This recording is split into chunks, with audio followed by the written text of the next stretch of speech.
Mandau. Kali ini kita akan membahas mengenai bagian-bagian yang ada pada Mandau, khususnya Mandau Das Kahayan. Sebab setiap aliran sungai memiliki gaya dan filosofi yang berbeda-beda. Dari bentuk ukiran, anyaman, jenis kayu, ukuran bilah, jenis bilah, semua memiliki makna khusus dan tidak sembarangan dibuat. Sebelum kita masuk ke topik utama, mari kita simak dulu sejarah Mandau suku Dayak.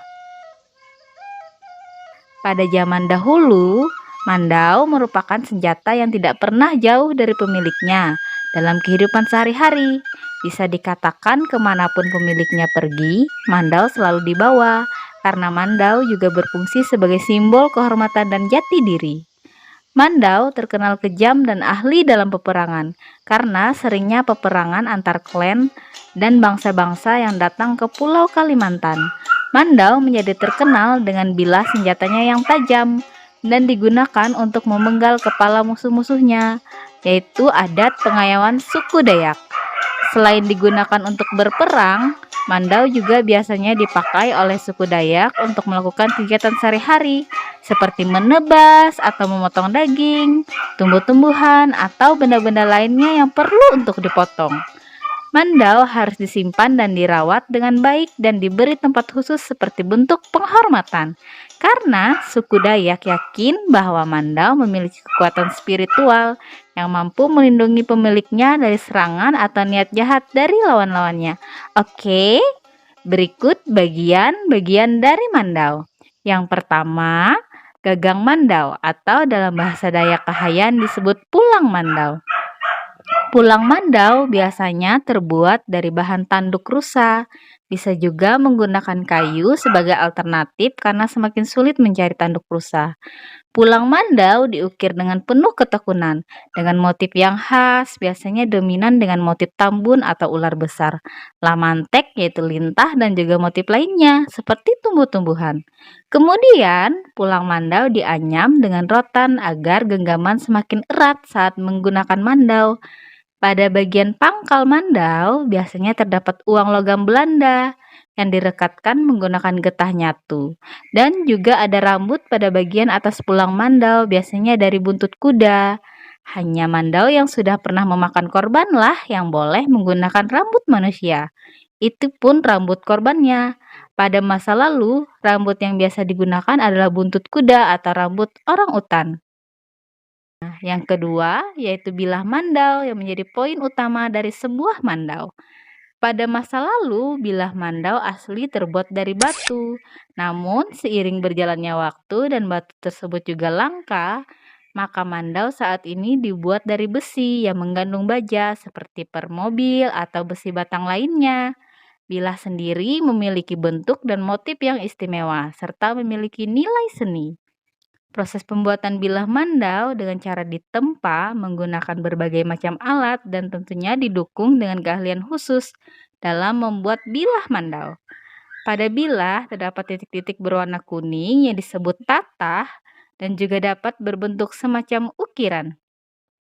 Yang ketiga, sarung Mandau atau disebut kumpang Mandau.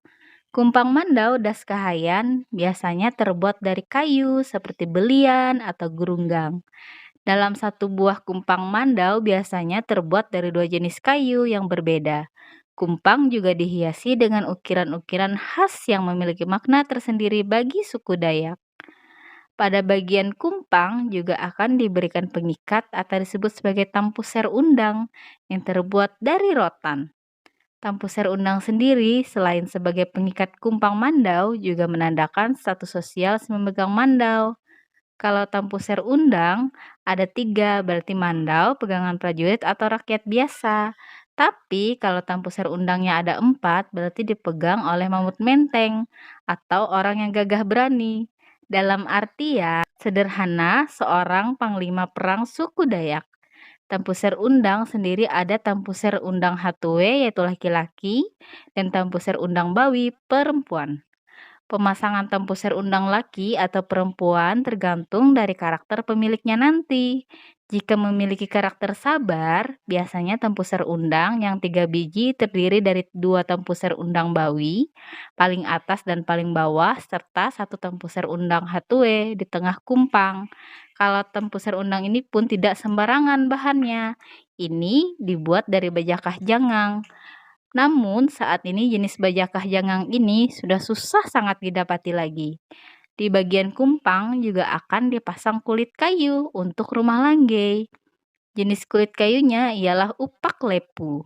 Penggunaan upak lepu ini memiliki tujuan supaya lawannya menjadi gugup atau kagum terhadap si pengguna mandau.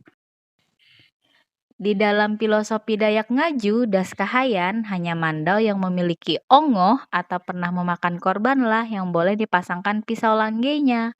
Langgei adalah sejenis pisau kecil untuk menyerut kayu atau mengelupas kulit binatang buruan yang gagangnya terbuat dari tanduk atau tulang. Jika belum pernah memakan korban, maka langgeinya tidak memiliki pisau. Untuk ikat mandau pun tidak sembarangan. Pada bagian ikatan mandau akan dibuatkan buhul kunci.